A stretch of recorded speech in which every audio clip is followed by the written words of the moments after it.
Bom dia a todos. Após uma breve pausa, estamos de volta com o livro de Apocalipse. Fizemos uma pausa para apresentarmos algo, um breve esboço de uma doutrina que consideramos importante, a doutrina denominada União com Cristo.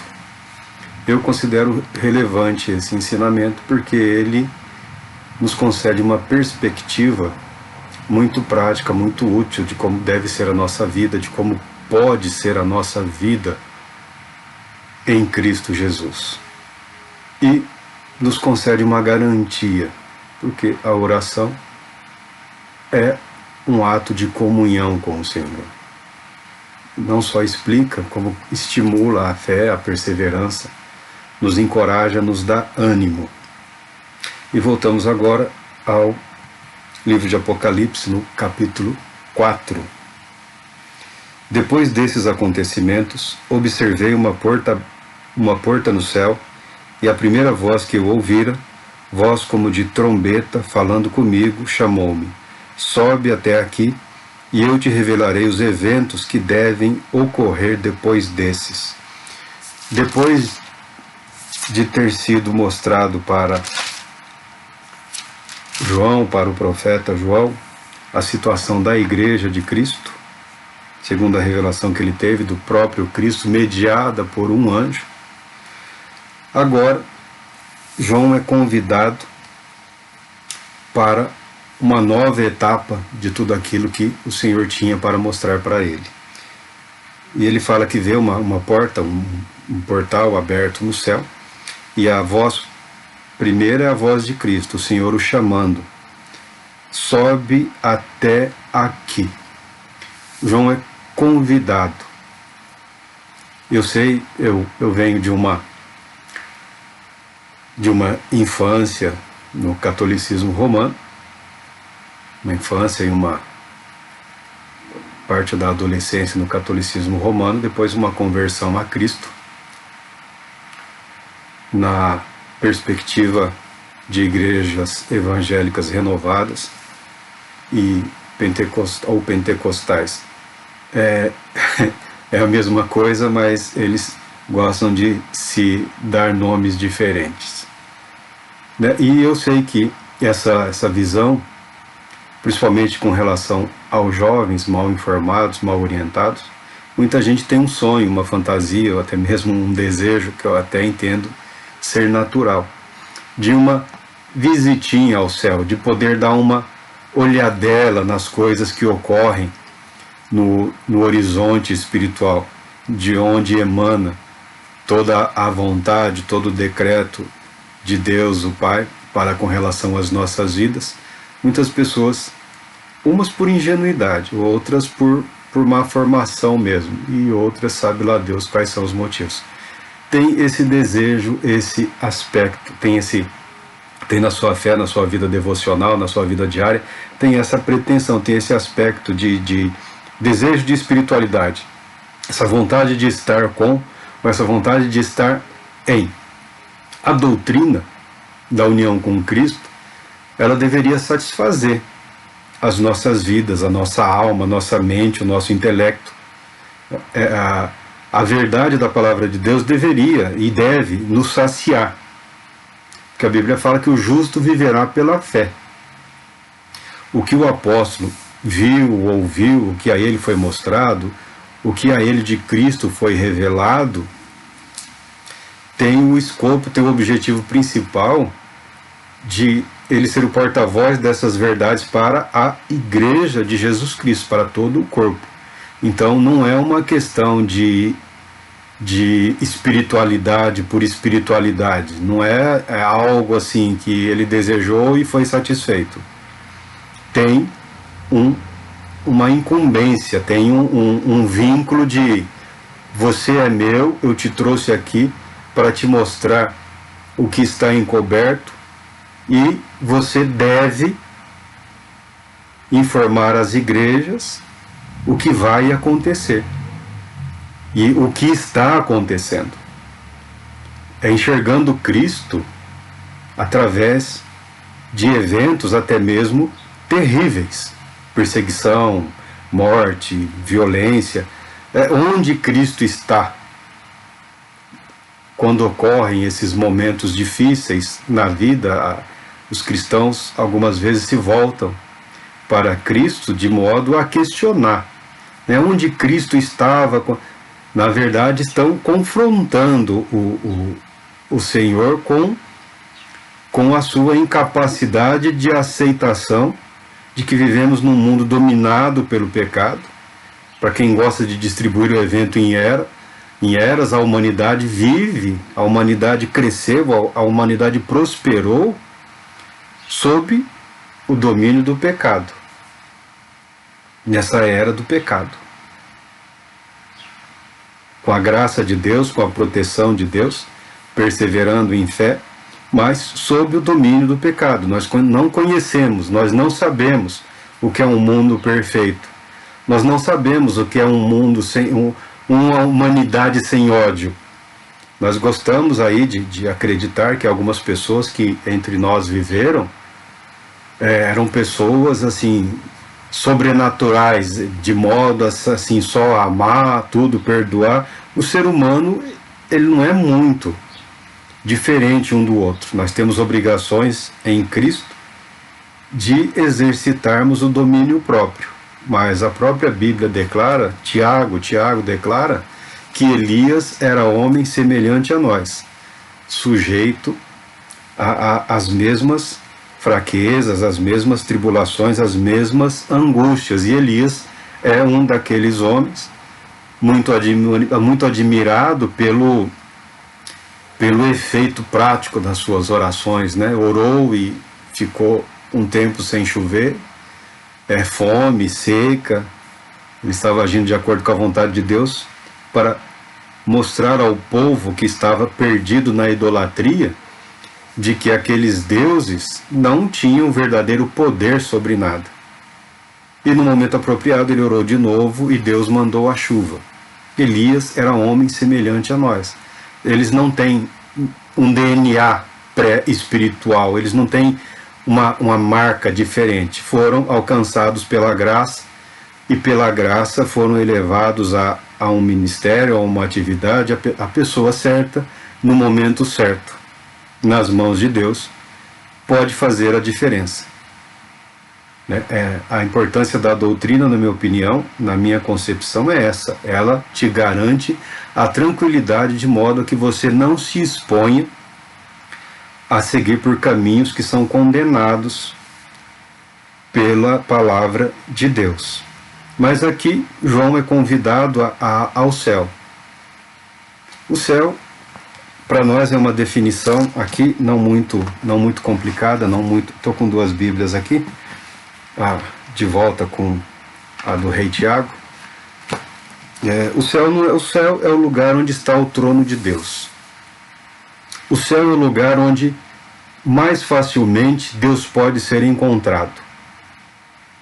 Jesus Cristo nos ensinou a alcançarmos o Pai em oração e posicionou o lugar onde o Pai pode ser encontrado. Quem gosta de estudar teologia e aí vai estudar onisciência, onipotência, tudo bem, mas Deus está conosco aqui pelo Espírito Santo, a sua presença cobre toda a criação, mas há um lugar específico.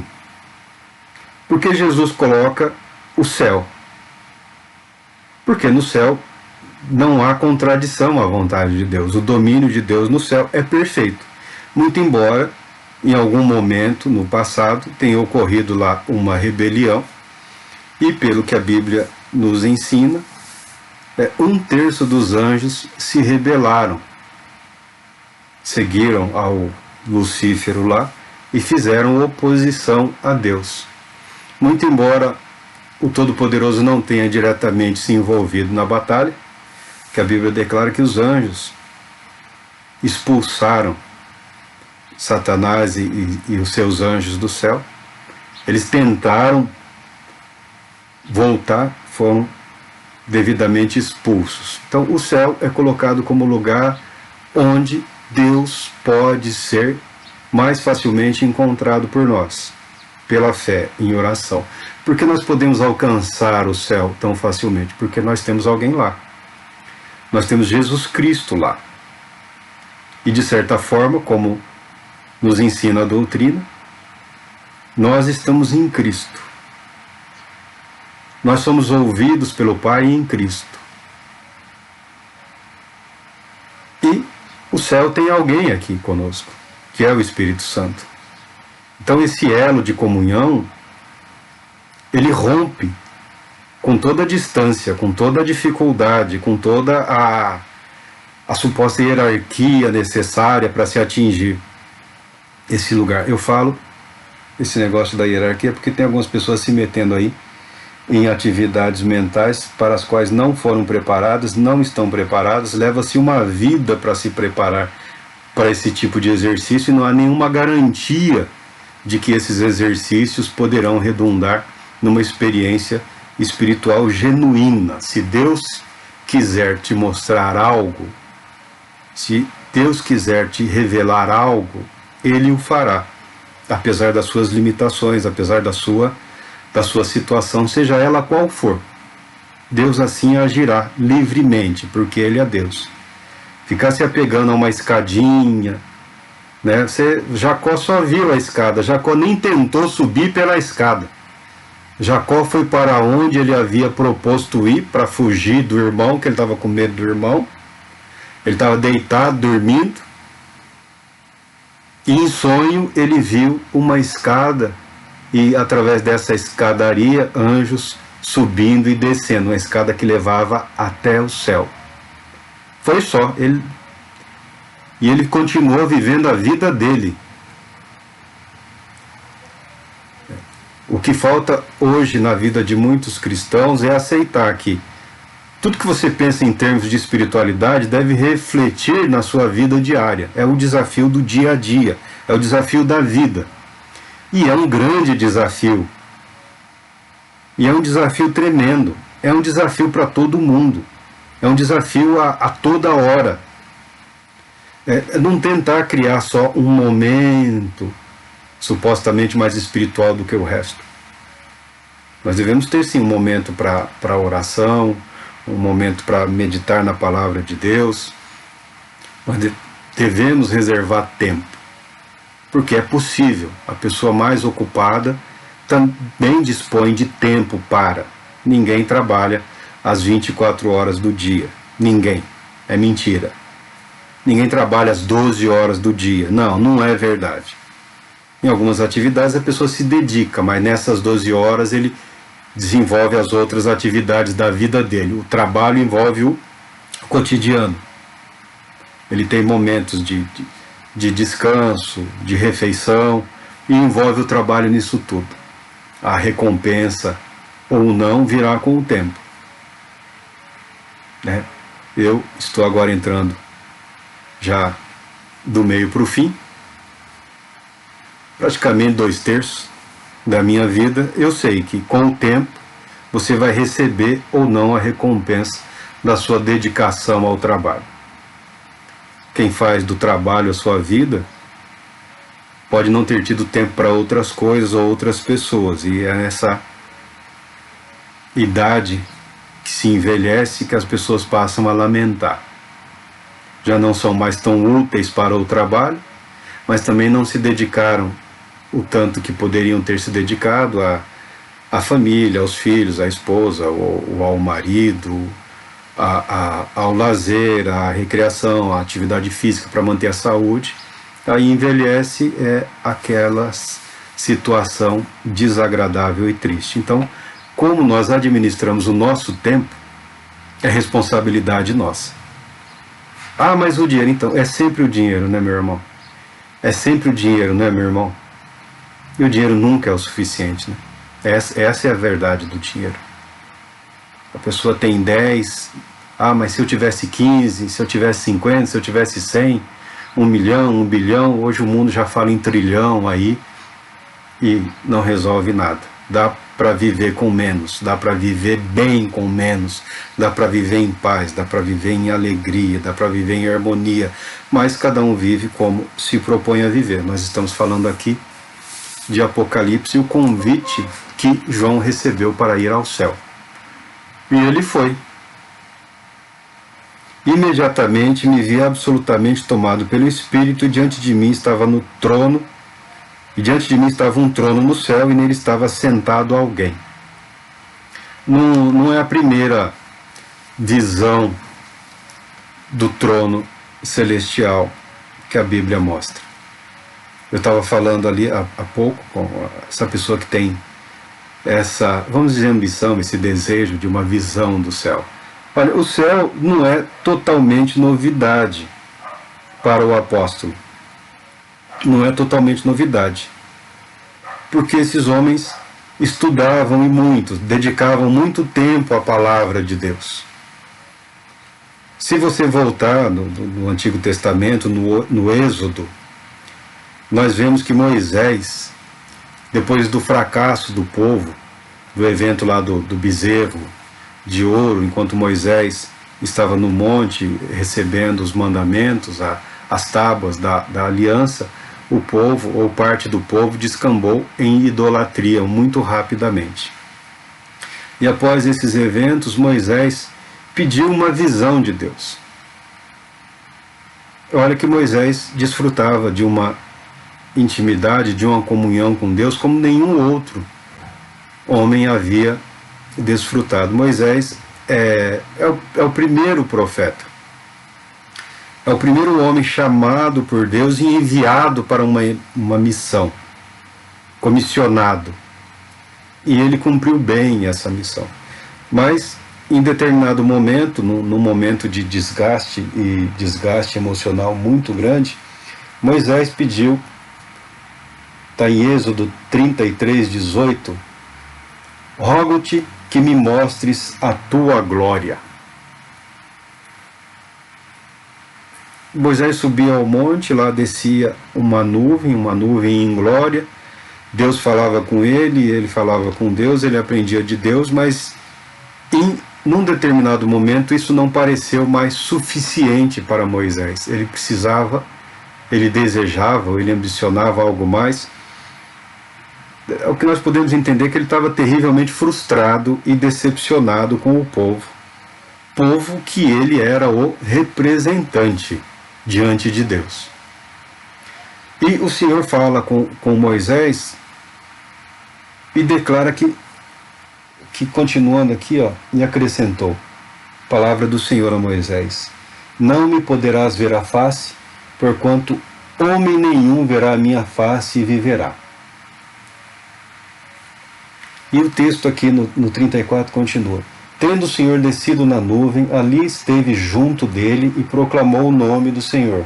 E passando o Senhor por diante dele, clamou: Senhor, Senhor Deus compassivo, clemente e longânimo, e grande misericórdia e fidelidade, que guarda a misericórdia em 1000 gerações, que perdoa a iniquidade, a transgressão e o pecado, ainda que não inocente o culpado, e visita a iniquidade dos pais nos filhos, e nos filhos dos filhos, até a 3ª e 4ª geração. E imediatamente, curvando-se Moisés para a terra, o adorou. Moisés teve uma visão da glória de Deus, e o texto fala que o Senhor o havia colocado Moisés num vão, na rocha, e ao passar o Senhor teria coberto os olhos de Moisés para que ele não ouvisse, e ao passar a glória, Moisés viu somente o vulto. Então, uma visão do céu não é estranha para João. Toda a história do Antigo Testamento é repleta de manifestações da glória de Deus, da presença de Deus. Profetas como Elias tiveram uma visão do trono glorioso do Senhor. Também o próprio profeta Ezequiel teve uma visão do trono glorioso do Senhor. Então, essas figuras que passam a ser mostradas aqui na visão para João não era não eram estranhas, não eram totalmente assim inesperadas. Muito pelo contrário, elas eram esperadas. E na visão que João teve, é sempre acrescentado um algo mais, porque havia algo a ser acrescentado, algo a ser dito. Havia e há Jesus o Cristo à direita do Pai, pronto para trazer a verdade que João precisava saber, que a igreja precisava e continua precisando. Então, eu quero dizer, em complemento ao estudo da doutrina, eu ouvi alguém falando, né, que não importa tanto a doutrina, né, que o importante é a comunhão com o Pai. Falou muito bonito, muito educado, doce, meigo, né, uma pessoa assim.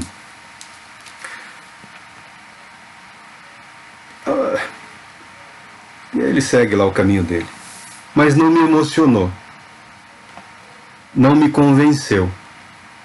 Porque eu tenho visto muita gente praticando coisas que não são compatíveis com a palavra de Deus, que nunca existiram na igreja de Jesus Cristo, que não são aceitas por Jesus Cristo, que na verdade acabam culminando em abominações. Esse mesmo sujeito manso, pacífico, doce, parecia até um pouco anestesiado, ele afirma que a doutrina não é tão importante. O importante é a comunhão com Deus. E como você sabe que essa comunhão é com Deus? Que garantia você tem que essa manifestação é a expressão da vontade de Deus? Que garantia há de que é dos céus, segundo a atuação do Espírito Santo, a manifestação, a operação, a realização, que isso está acontecendo na sua vida? A garantia é a doutrina. O testemunho fiel é o da palavra. Podemos até estudar na história, podemos até analisar certos eventos que ocorreram na história da igreja, de denominações, mas a verdade é que o guia é a palavra de Deus, é a doutrina. Não a doutrina inventada ou formulada. A doutrina conforme declarada na palavra de Deus, aceita durante séculos. Porque até entre os católicos há coisas, há comportamentos que são abomináveis, que são condenados, que não foram aceitos, não são aceitos. Entraram também meio que pelas portas laterais, sorrateiramente, mas são condenados. Não existem. Não é uma prática cristã. Esse mesmo senhor, gentil e educado, fala que o importante é a comunhão. Eu vi certa vez um evento, uma ocasião, um lugar apropriado, em que um grupo estava lá para um descanso, um retiro, um repouso, para renovar as forças. Se você está cansado, vá descansar, vá dormir.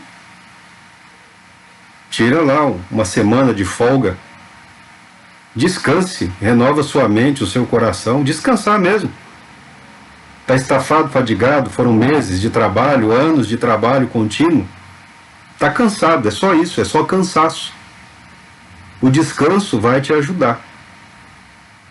O cansaço é sinal de que o corpo tem limites. Se tivesse durante a jornada, durante a vida, tivesse repousado, conforme é orientado na palavra, talvez não tivesse tão desgastado, depois de alguns anos aí, agindo como que se Deus dependesse de você para fazer a obra dele. Deus não precisa de ninguém, Deus não depende de nós. Nós dependemos dele. Então, aprenda a descansar.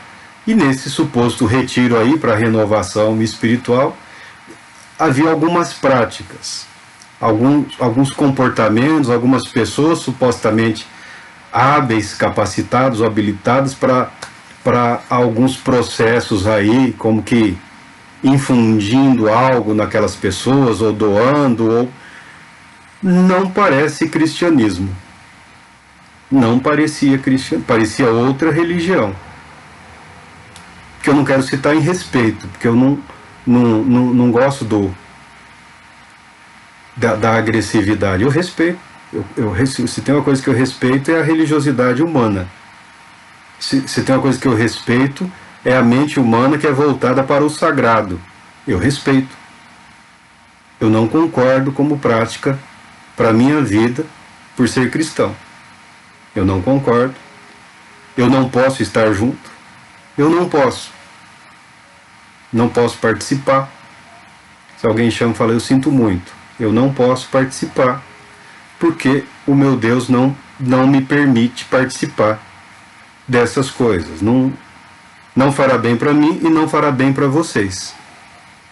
Tá, mas a comunidade ali, os irmãozinhos ali, estavam todos nessas práticas estranhas. E segundo eles, obtendo resultados. Mas isso é outra coisa. Isso não é evangelho. E se não é evangelho, esse poder não é de Deus. Isso não tem nada a ver com a capacitação para a salvação. Mas as pessoas, no desespero, no afã, praticamente recorrendo como, vou falar aqui o que a Bíblia permite aqui, como o rei Saul no momento do desespero da aflição. Cruzou a fronteira para fazer uma consulta que ele não deveria ter feito. Um péssimo exemplo. Que resultou, todos sabem que.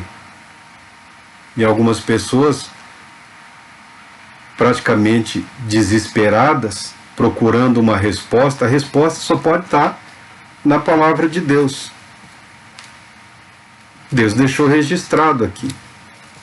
Não há necessidade de subterfúgio. Ah, você não sabe como tem sido a minha vida, mas eu não preciso saber. Eu não preciso saber. O Senhor Deus sabe. E se tem uma coisa que você não encontrará em Deus, é mudança de propósito.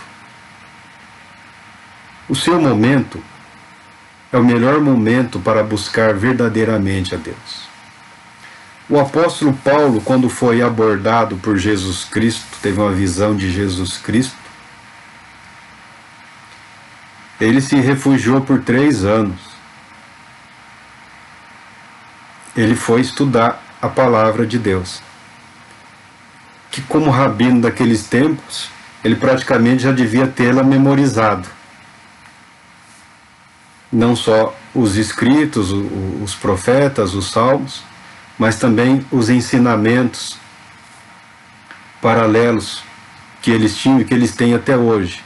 A tradição oral, que hoje já não é mais oral, já foi escrita, porque é um universo gigantesco, é difícil que alguém tenha condições de memorizar tudo aquilo. E não se pode viver de exceção. Então até a tradição oral deles hoje já está escrita. O apóstolo Paulo ficou 3 anos estudando. 3 anos revisando,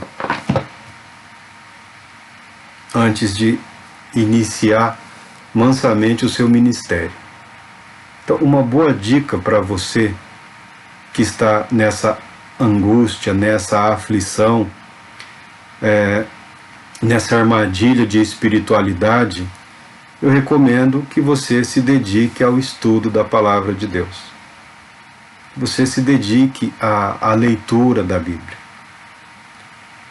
Isso com certeza te dará material para que você possa tomar as decisões corretas em relação à fé, em relação à religiosidade e em relação também à espiritualidade saudável e equilibrada.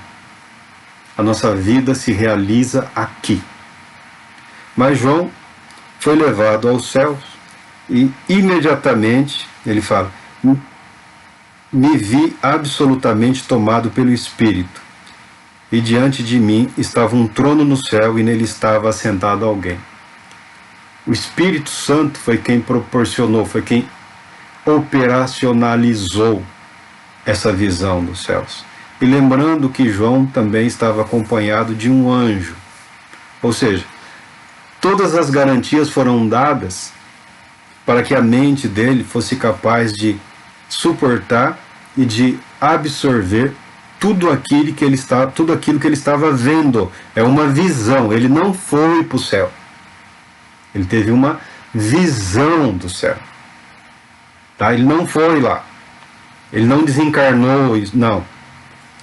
Foi algo realizado pelo Espírito Santo na mente desse homem.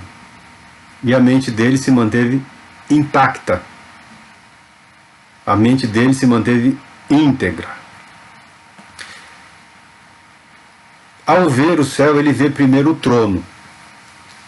Falei, Elias também teve essa visão do trono, o Ezequiel também tem. Você pode seguir as referências, estudar as referências e chegar até aqui. E nesse trono estava sentado alguém. Alguém quem? Alguém que ele não é capaz de ver. Alguém que ele não pode enxergar. Alguém que não é visível aos olhos humanos. É mostrado um trono cercado por 24 outros tronos. E esse trono é guardado por seres que nós chamamos de querubins. Aquele que estava sentado no trono tinha a fisionomia semelhante às pedras lapidadas de diamante e sardônio. Ao redor do trono reluzia um arco-íris, parecendo uma esmeralda. Tá? Ele não vê. Ele tem uma visão do que seria a glória. Uma visão Shekinah, as pessoas gostam dessa palavra em hebraico aí. Uma visão da glória que envolve o trono de Deus. Não que Deus precise de um trono. Não que Deus precise de um lugar para habitar. Não faz sentido isso, mas a mente humana precisa desses elementos, dessas figuras, para poder transportar a verdade, a vontade da palavra de Deus, a verdade de Deus, para a nossa realidade física. Então, visões celestiais, visões de seres celestiais, são sempre de uma forma simbólica, que permite a nossa mente captar com facilidade isso. Aquele que estava sentado, já falamos aqui, um arco-íris, que lembra o pacto eterno de não destruição por um outro dilúvio. Também ao redor do trono havia 24 outros tronos.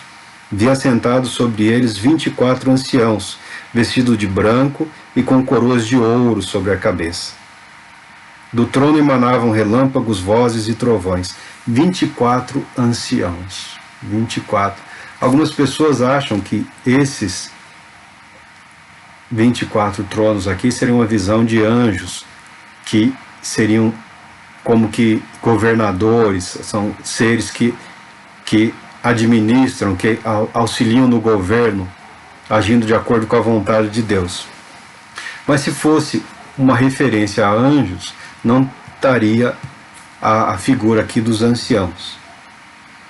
24 anciãos sempre nos lembram-se 12, simbolizando Israel, as 12 tribos, e 12 representando os apóstolos de Cristo. Ou seja, a representação dos santos de todas as eras, de todos os períodos da história da humanidade, estão lá representados nessa visão de João, que é presente e também é futura. Que o Senhor fala para ele: te mostrarei as coisas que devem acontecer. Então há um lugar seguro para nós. Há um lugar muito seguro para a igreja, há um lugar que nos aguarda, que é o lugar onde Jesus Cristo está. Durante algum tempo, ou durante muito tempo, pela situação em que a igreja enfrentou, os cristãos passaram a pensar somente no céu como nossa última morada. O céu é o lugar onde o trono de Deus está. Hoje já há um amplo material destinado a despertar a igreja quanto à verdade de que, nós lemos aqui, haverá um novo céu e uma nova terra. E o destino final da humanidade é esse que nos está reservado aqui, é a terra. É esta terra renovada, é este mundo renovado, é este mundo sem o pecado, é este mundo sem a opressão do maligno, é este mundo sem a morte, que nós não conseguimos imaginar realmente. É o céu. De qualquer forma, parece o céu. Mas o contexto que foi ensinado muitas vezes, durante muito tempo para a igreja, é que nós deveríamos suportar o nosso sofrimento aqui, que o céu nos aguardava. Em parte as pessoas culpam o Agostinho, Santo Agostinho, né, as duas cidades. Ele escreveu num tempo já de pré-declínio da igreja. A igreja já estava se tornando uma instituição estatal. A igreja já estava aderindo ao império, e o império já estava dominando a igreja. É uma época de muito contraste. Assim, tanto que Agostinho ele optou por uma vida monástica. Aí foi retirado disso para tornar-se bispo. Dizem que até contra a própria vontade dele, mas era um período em que as pessoas já estavam começando a abandonar a vida comum e se refugiar em comunidades, vida monástica, vida de celibato, de isolamento. Foi uma reação, na minha opinião, desproporcional, mas foi uma relação que não acabou totalmente. Até hoje há pessoas que acham, que acreditam que para melhor viver em comunhão com Deus, para melhor fazer a vontade de Deus, elas precisam estar isoladas da sociedade, do mundo, das pessoas. Discordo, não foi bem isso que Jesus nos ensinou, mas cada um segue o seu próprio caminho. Mas devemos saber que o céu não é um lugar totalmente estranho para nós. Nos adaptaremos com muita facilidade. Os 24 anciãos, na minha opinião e na opinião de muita gente, representam os santos do Antigo e do Novo Testamento. Estão lá colocados como a liderança da igreja, em adoração a Deus, em plena reverência ao Pai. Por que Apocalipse? Porque eu comecei pelo fim. Porque eu entendo também que há algumas questões que precisam ser colocadas no devido ponto, porque a doutrina correta leva a vida correta, a disposição correta. A doutrina de conveniência pode levar a concepções equivocadas. Eu tenho forte propensão ao milênio. Eu não vejo nenhum obstáculo para que Cristo, ao voltar, reine sobre toda a terra. Eu não tenho nenhum problema com isso. Tem algumas pessoas que se dizem amilenistas, ou seja, que não haverá um período de 1000 anos, ou 1000 anos expressando um longo período, em que Cristo governará sobre a terra, sobre seres humanos ainda vivos. Não. Acredito que ele vem, instaura o reino e tem o julgamento, e já é novo céu e nova terra. Tá. E qual a diferença nisso? Durante muitos anos eu nunca me preocupei com isso. Depois de estudar, não me parece tão relevante você discutir pelo futuro, incerto em parte. Não sabemos como será, sabemos que ocorrerá. então não há necessidade de desavença, de animosidades entre os irmãos por uma perspectiva diferente uma da outra. Mas o que passou a me preocupar não é isso, é como a visão do futuro afeta o presente. Há um grupo, e agora esse pensamento está em muitas denominações, que acreditam que o governo de Cristo sobre a terra ocorrerá através da igreja. Ou seja, que a igreja, que a instituição ou as instituições governarão o mundo. Se há um milênio a ser esperado, seria um milênio a ser alcançado através do governo das igrejas sobre o mundo. Ou seja, há pessoas que não acreditam ou não querem acreditar ou consideram desnecessário que Cristo reine, mas não tem nenhum pudor em reinar em nome de Cristo. Aí vem a minha discordância. Porque peguemos a Europa lá, que as pessoas chamada Idade Média, que alguns falam Idade das Trevas, e agora há um movimento para dizer, não foi tão ruim assim. Não foi tão ruim para quem? Os absurdos, as aberrações, as abominações que foram realizadas em nome da fé em Cristo são imperdoáveis. Que governos civis tenham participado não excusa a igreja. Mas é igreja, não é igreja? Não se estabeleceu como? Não se declarou como tendo o conhecimento, o domínio da palavra de Deus, da vontade de Deus?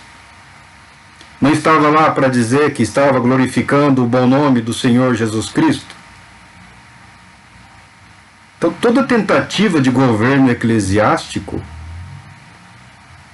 ela se torna uma aberração. Principalmente por homens e mulheres que querem viver uma vida de exceção. Uma vida de superioridade, mas quando você para analisar calmamente, é uma vida de anormalidade. Porque se eu abro mão de algum direito meu por amor a Cristo, isso é entre Cristo e eu. Isso não me dá o direito de impor isso sobre outras pessoas, muito menos sobre pessoas que não estão vinculadas a Cristo. Se eu abro mão de interesses pessoais, ou se eu faço questão de certos detalhes por amor a Cristo, isso é entre Cristo e eu. Isso não me dá o direito de impor a minha verdade ou a verdade que Cristo me revelou sobre ninguém. E toda vez que a igreja se propõe a governar em nome de Cristo, ela se torna abominável. Na minha opinião, abominável até para o Senhor Jesus Cristo. Porque de sal na terra e luz do mundo não é absolutamente nada.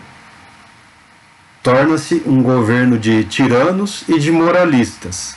E eu concordo com os velhinhos sábios. O moralismo é uma perversão da doutrina. O moralismo é uma perversão da verdade. É claro que a palavra de Deus condena toda forma de imoralidade, as perversões sexuais, as maldades sociais. Mas em nenhum lugar da palavra de Deus está escrito que o homem ganhará o céu pelo processo de autoaprimoramento, pelo processo de se autoaprimorar moralmente. Não está escrito isso. Eu aprendi com os velhinhos, a maioria já nem vive mais, lendo, estudando. Há muitos moralistas aí. Porque é um caminho fácil. É fácil só tacar mais uma pedra no condenado. Mas via de regra, não estou dizendo que são todos. As pessoas que se dedicam exclusivamente às pregações moralistas, elas acabam se expondo de maneira totalmente desnecessária. E se apertar, coisas terríveis também há na vida dessas pessoas. Então não somos moralistas. Acreditamos na salvação pela graça. E é difícil proclamar no mundo de hoje salvação pela graça, porque também há muitas pessoas boas. Há um grande número de pessoas honestas, íntegras. Há pessoas que nem religiosas são, mas procuram ter um elevado padrão moral para as suas vidas. Por quê? Porque chegaram à conclusão de que é o melhor para todos, é o melhor para elas, é o melhor para a família, é o melhor para a sociedade. Então dizer para uma pessoa boa, para uma pessoa honesta, para uma pessoa íntegra, que isso não é suficiente para agradar a Deus, chega a ser uma ofensa. Mas até mesmo essa pessoa, se dedicar um pouco ao Evangelho, ela verá, ela entenderá a dimensão do pecado. Porque até mesmo os moralistas não conseguem, estou falando daqueles que se dedicam, não conseguem atingir uma perfeição. E quanto mais se empenham, mais obstáculos enfrentam. Porque o pecado a todos pressiona.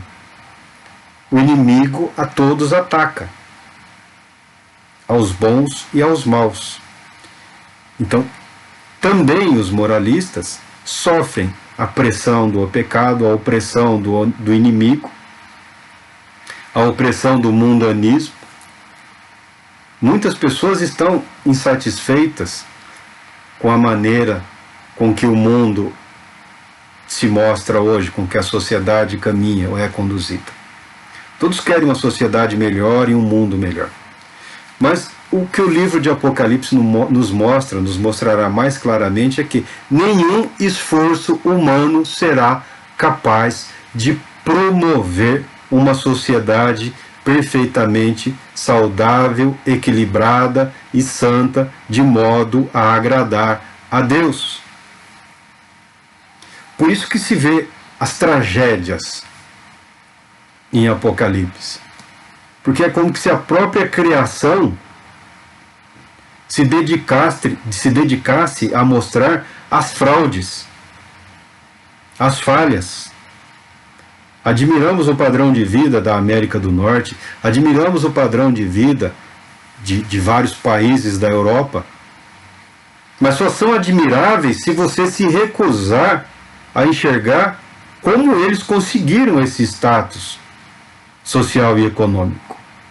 Porque há bilhões abandonados, passando fome, sem conhecimento da verdade. A Europa também está repleta. Eu sou um fã de arquitetura. Eu gosto de arquitetura. Se eu puder um dia, eu quero passear para ver as catedrais que foram construídas pela Europa. Algumas levaram 100 anos, 200 anos. Quem começou não viu. Obras magníficas. Mas que vive disso, só turismo. Cristo nem é mais muito bem-vindo em muitos países, em muitos lugares da Europa.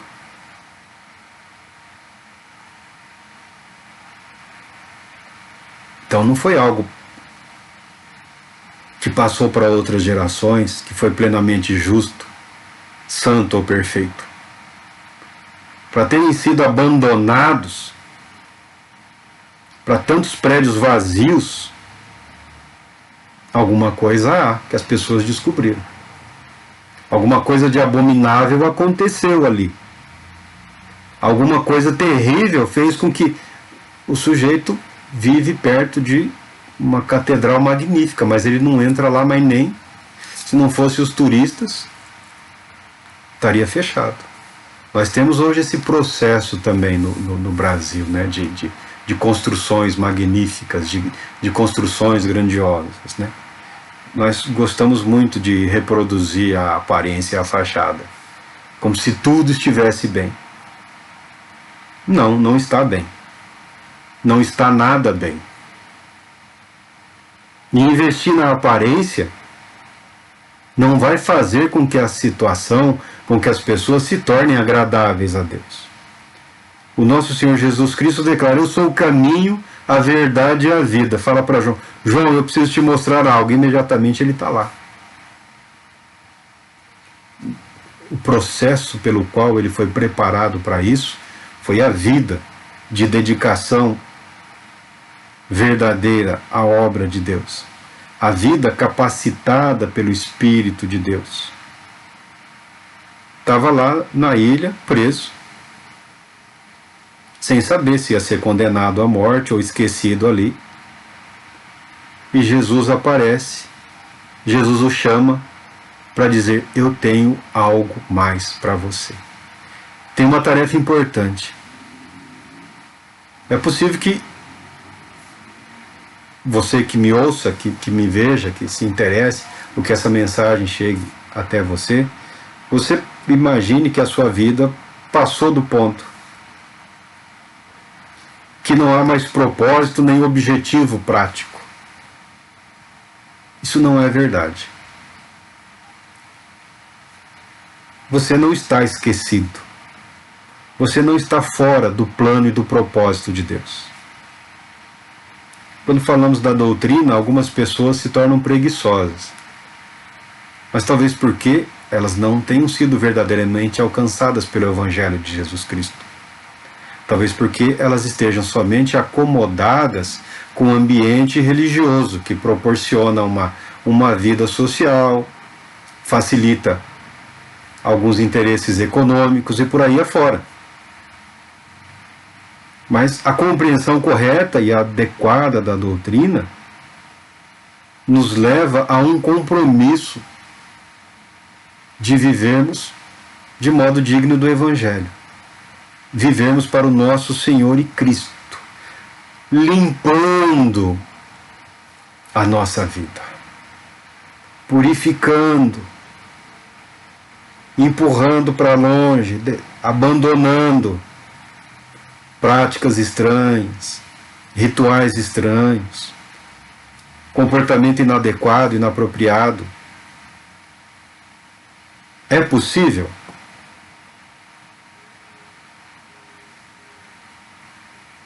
Se não fosse, não estaríamos declarando. Porque quem realiza, quem operacionaliza nas nossas vidas isso é o Espírito Santo. Não é uma convicção moral, não é uma decisão ética, não é um mero compromisso consigo mesmo. É um compromisso com Jesus Cristo. E Jesus Cristo, Ele mesmo declarou: está consumado. Não tem nada nem ninguém que Ele tenha esquecido. Não existe nada que não possa ser superado pelo poder de Jesus Cristo. Vamos seguir aqui com o livro de Apocalipse. Do trono emanavam relâmpagos, vozes e trovões. Perante ele estavam acesas 7 lâmpadas de fogo, que são 7 Espíritos de Deus. 7 Espíritos de Deus. É só há um Espírito Santo. 7 é um número simbólico de perfeição, ou plenitude. Então aqui no caso, diante do trono está a plenitude do Espírito de Deus. E diante do trono ainda havia algo semelhante a um mar de vidro, translúcido como cristal. No centro, circundando o trono, havia 4 seres cobertos de olhos, tanto na frente como nas costas. Tá. Um mar. O mar, via de regra, quando é apresentado, ele simboliza o mistério, né, as profundezas do oceano. Até hoje, o ser humano tem dificuldade de explicar totalmente o que ocorre no fundo dos oceanos por falta de equipamento apropriado. Então, o mar simboliza o mistério. E aqui é apresentado um mar de vidro, totalmente translúcido. Ou seja, João está diante daquele para quem não há mistério, não há profundidade, não há distância, não há densidade que possa encobrir você dos olhos do Pai. Aquele que tudo sabe, que tudo conhece, é o Criador. Não há segredo, não há nada oculto. Ele está dizendo aqui que diante de Deus não há como esconder absolutamente nada. Não há nada. Eu não falo aqui como alguém que acaba assustando criancinhas, né, que os pais falam isso, né, que Jesus está vendo, Jesus está vendo. Daqui a pouco vem a criança se contorcendo, se angustiada, que quer ir no banheiro, mas está com vergonha, porque Jesus está vendo. Não.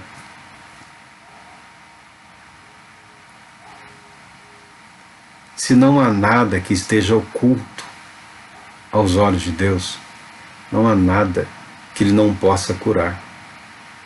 Não há mal que Ele não possa reparar.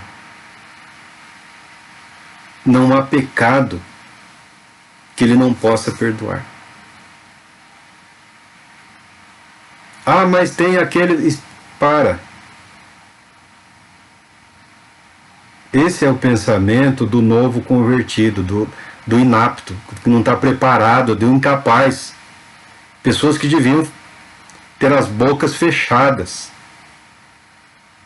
Se não conhece o poder de Deus, se não está em comunhão com o Deus de poder, é melhor calar a boca do que ficar julgando doutrina contra doutrina para justificar o quê? O fracasso, o fiasco, a miséria, a morte. Se não quer viver para agradar a Deus, não viva, mas não arraste outro com você. Não diga que é impossível. Se você mesmo não viveu, não experimentou, é um problema seu. Se é um fracasso isso, é um fracasso seu. Não é de Deus. Deus não fracassará. O Espírito Santo não fracassará. Jesus não fracassará. Muito pelo contrário, a mensagem é de que Ele é o vencedor. A vitória já é dele. Se nós em algum momento, em algum episódio, algum fato, não estamos vivendo a comunhão que Ele nos prometeu, que Ele nos concedeu e que Ele insiste em nos convidar, o problema é nosso. É o nosso orgulho, é a nossa arrogância, é a nossa preguiça, é a nossa tendência ao desânimo, é a nossa maldita mania de confiar nesse ou naquele indivíduo. Agora as coisas vão mudar. Por quê? Ele veio de Marte? Esse veio da Lua? Há um tempo me falavam, eu ainda não havia aposentado, e os jovens são sempre mais empolgados. Agora esse país vai mudar porque esses que estão aí, porque isso e aquilo. Foi, mas de que matéria eles são? Quê? São de carne e osso? São. Nasceram onde? No Brasil. E o que os faz diferentes dos demais? Não, não é assim. Você está sendo Eu só estou sendo sincero.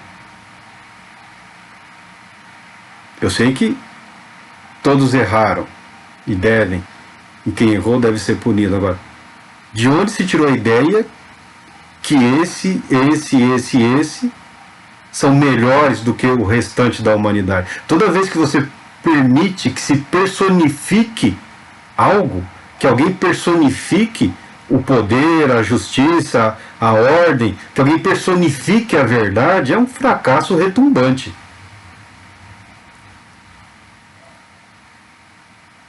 Em nenhum lugar do mundo, toda vez que alguém personificou, foi um desastre completo. Quando as pessoas permitem-se furar os próprios olhos para fazer de conta que estão diante de um modelo, um exemplo, inclusive, por que essa abordagem política? Porque tem um grande número de pessoas arrastando a Igreja de Jesus Cristo, se bem que quem recolhe os impostos são eles, mas todos sabemos que se a Igreja é de Jesus Cristo, deve estar disposta a obedecer a Jesus Cristo. Tem um bom número de pessoas arrastando muitas pessoas a questões político-eleitorais aí, que vai ser uma vergonha completa. Anos atrás, quase 30 anos, surgiu também nesse meio pentecostal, renovado, sei lá o quê,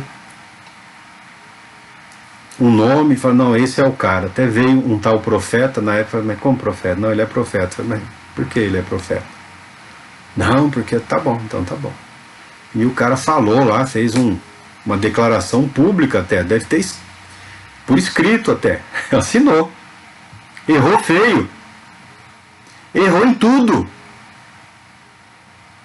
Aí não é mais profeta, ele virou apóstolo. Como se mudar o título apagasse a mentira. E quem é o pai da mentira? É o diabo. O cara é um mentiroso. O cara mentiu. Porque na explicação não quero ofender, mas eu gosto da figura do capoeirista, né? O cara tá lá firme, né? Parecendo.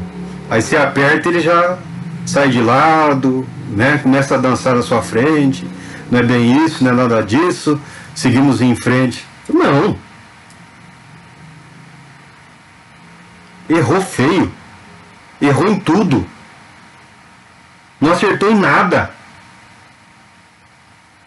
Uma profecia furada. Apresentou como algo que havia sido revelado por Deus, que era o propósito de Deus para a igreja e para o Brasil. Olha. Errou feio. Aí você questiona a profecia, o cara vira apóstolo, porque aí é apóstolo, é fazer o quê? Somos um país livre, deixa o cara para lá, deixa para lá. E por aí afora vai. Meu irmãozinho, anota. Anota, pega um caderninho e anota. Toda pessoa que te falou que era a vontade de Deus, quanta borracha, quanta mentira, quanta imundície, quanto tempo você perdeu, idas e vindas, ela vai e volta, tem, em tal lugar, para! Chega! Vá à igreja ouvir uma boa pregação, que te oriente de acordo com a palavra de Deus. Pela TV, pela internet, pelo rádio. Mas para! Chega! Já passou do limite já essa conversa fiada. É muita mentira. Quantas vidas não foram paralisadas por causa da mentira. Ah, mas eu só queria ajudar. Então vá para o teatro, que é a sua área. Vá fazer filme, novela, você é um ator.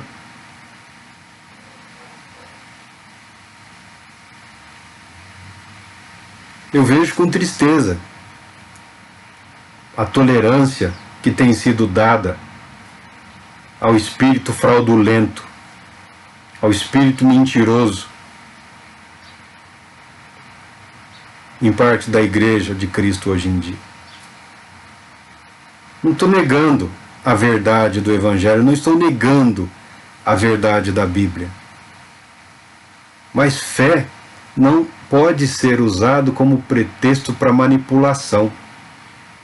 Você precisa aprender a dominar a sua mente.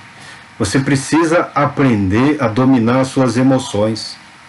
Você precisa buscar a maturidade. Quer aconteça, quer deixe de acontecer, eu sou de Cristo. Vivendo ou morrendo, eu sou de Cristo. Uma vida madura e equilibrada.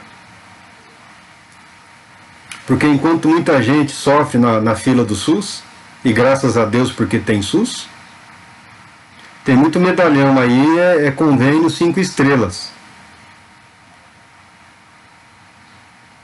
E nenhum deles tem nenhum pudor em dizer que é cheio de dons.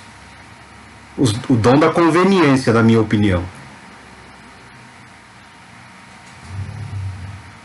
Porque o Evangelho de Cristo não precisa de estatística.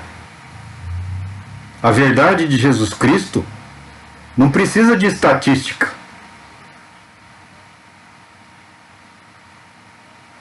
Você não vê nenhum intensivista, nenhum hospital fazendo propaganda das pessoas que sobreviveram por conta do tratamento. Você não vê nenhum médico empolgado pelos que sobreviveram, porque os que eles mandaram para o necrotério é um número muito maior.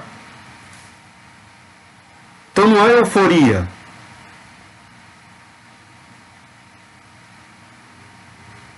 Há um pesar, porque não dispõe de recursos nem de meios suficientes para salvar a todos.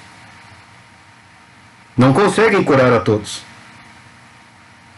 Conseguem uma parte.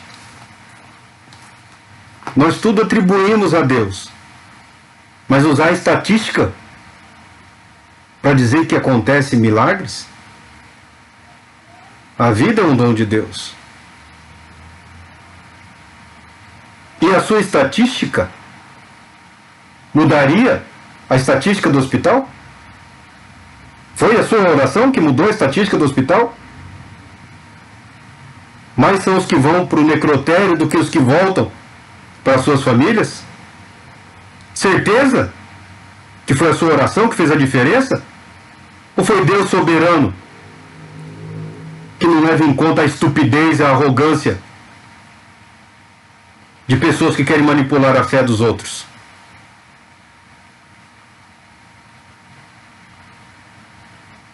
E se é um dom que há em você ou nesse lugar, por que não se mostrou, não se revelou o suficiente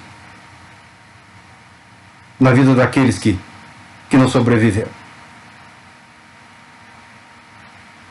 Outros trabalham, aí aparece o gigantão da fé dizendo que eu orei. Pelo menos 100 milhões de pessoas nesse país estão orando todo dia, pedindo a Deus que se compadeça, que abençoe essas vidas, que abençoe quem está trabalhando, que nos livre desse mal. Eu acredito que 100 milhões é pouco. Talvez uns 150 milhões, que o brasileiro ele é religioso, apesar de tudo, o brasileiro é muito religioso. Mas foi a sua oração, meu irmãozinho? Foi a sua palavra?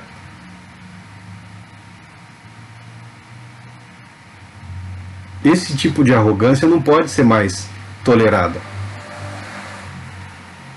Esse tipo de armadilha não pode mais ser aceita. Porque se habita em alguém a capacidade de fazer algo que os outros não são, você tem um compromisso muito grande. Você tem um compromisso muito sério.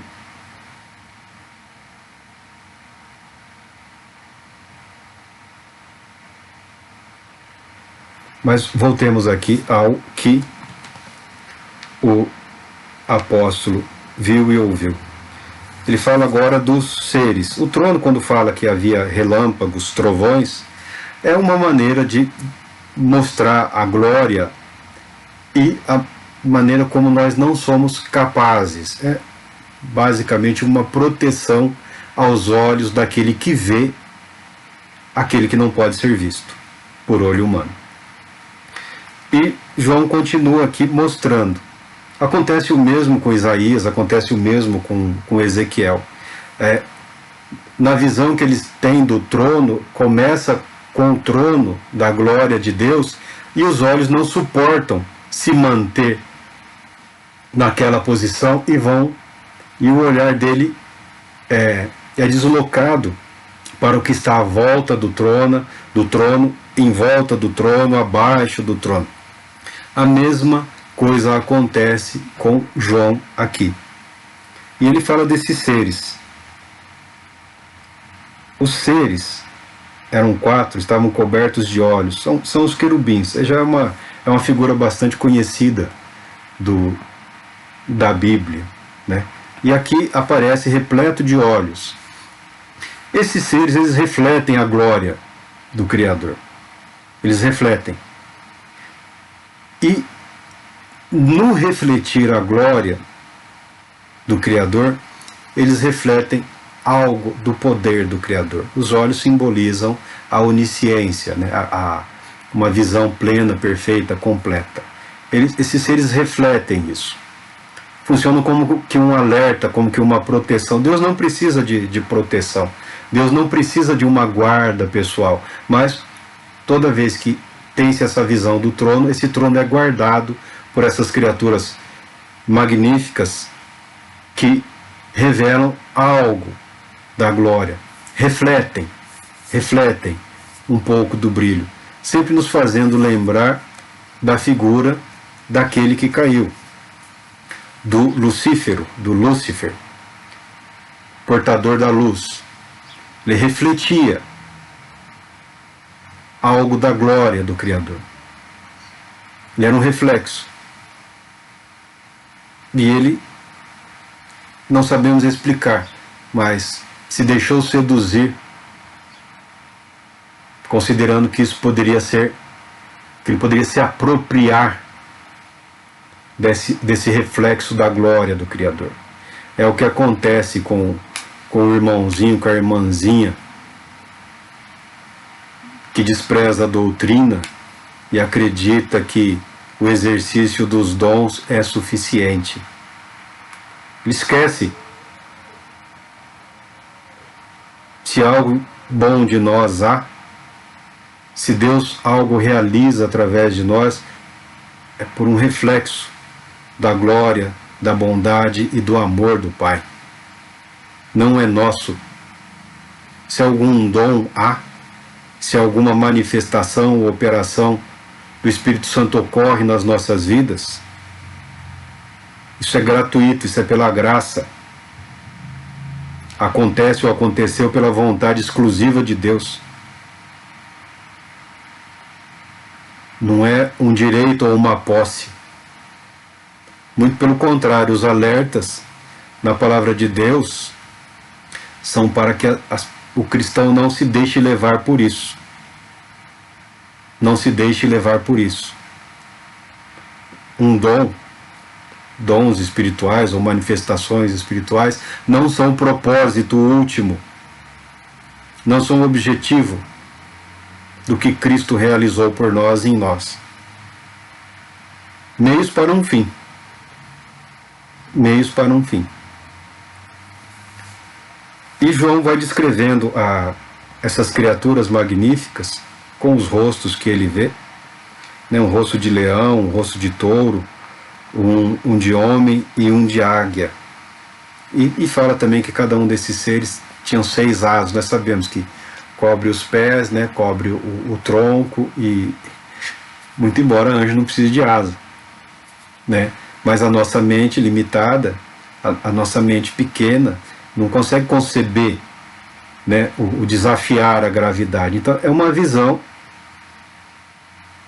ela mostra algo, ela revela algo, a capacidade de deslocar-se, de vencer limites, de não se limitar por obstáculos de qualquer natureza.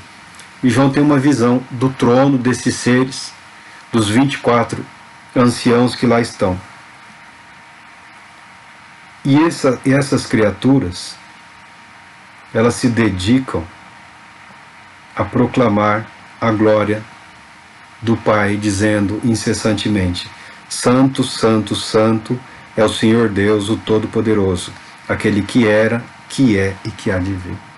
Santo, Santo, Santo é o Senhor Deus. Santo, Santo, Santo é o Senhor Deus.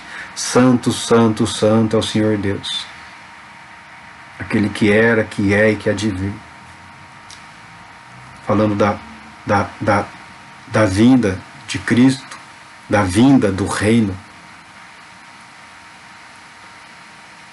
da vitória sobre todo o mal.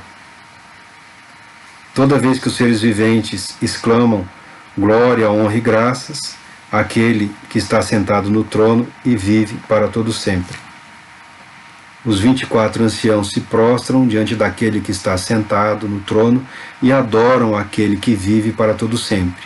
Eles lançam suas coroas do trono e declaram: Nosso Senhor, nosso Deus, Tu és digno de receber a glória, a honra e o poder, porquanto Tu és o Criador de tudo, e por Tua soberana vontade, tudo o que há foi criado e veio a existir.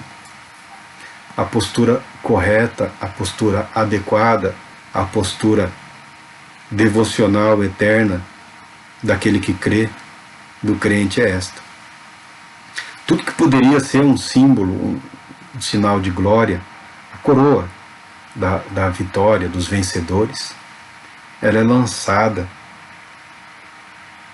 diante do único digno de receber toda a honra, todo louvor, toda a glória e toda a adoração. Talvez o que falte na vida de um ou outro é a ousadia para tirar essa coroa que foi dada e render-se aos pés do soberano Deus em plena e perfeita adoração. Queremos ver milagres. Eu creio que estamos vendo milagres. Eu creio que o Senhor Deus tem sido grandemente misericordioso com o nosso povo brasileiro. Eu não tenho nenhuma dúvida de que o Senhor Jesus nos tem amado e protegido. Todo esse mal que tem acontecido, toda essa desgraça, todas essas tragédias, esses milhares de vidas perdidas, esse número só não é muito e muito, muito maior porque Deus tem tido compaixão de nós. Porque nós sabemos qual é a verdade do nosso povo, qual é a verdade dos nossos líderes, qual é a verdade dos nossos governantes.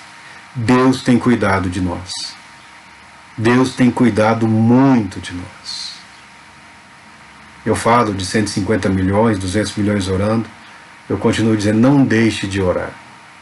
Continue orando pela sua vida, pela sua família, pela sua cidade, pelo seu país.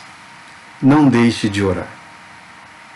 Aquele para quem não há mistério, que sonda mentes e corações e sabe quais são os propósitos da nossa vida, eu estou certo de que Ele é grande em misericórdia e continuará a nos abençoar e a nos proteger. Que Deus te abençoe, que Deus te proteja, que Deus te mantenha em paz.